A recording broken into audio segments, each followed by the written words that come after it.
ओम साईराम।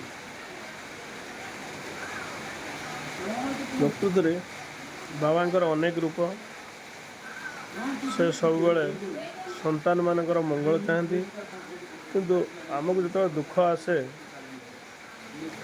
से आम भांगी पड़ती आ कहती बाबा आम कथा शुणिलेनी ता संपूर्ण मो मत भूल।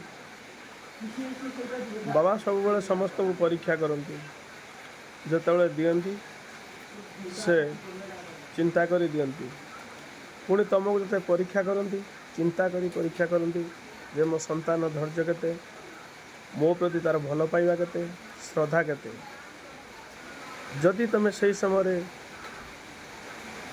प्रभु को भूली जाओ प्रभु भी तुमको भूली जाए किंतु धैर्यर सहित अपेक्षा कर समय तो दुख ता बाटे चलीज तुम किसी क्षति हे ना।